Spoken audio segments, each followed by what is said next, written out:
आपल्या शहरातील घडामोडी जाणून घेण्यासाठी पब्लिक मीडिया चॅनलला सबस्क्राइब करा, लाईक करा आणि जास्तीत जास्त शेअर करा।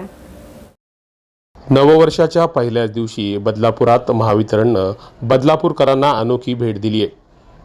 वीज पुरवठा खंडित करून महावितरण जणू बदलापूरकरांना संपूर्ण वर्षभर अशी सेवा दिली जाईल याचे संकेत त्यांनी दिलेत, अशी चर्चा सध्या शहरात सुरू आहे।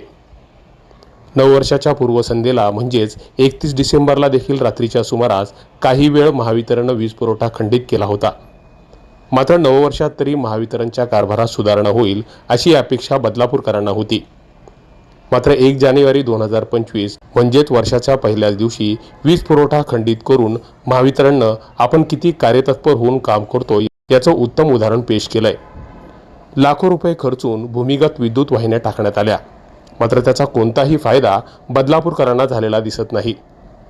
मग हा जनतेचा पैसा महावितरणनं वाया घालवला का, असा सवाल देखील या निमित्तानं उपस्थित होतोय।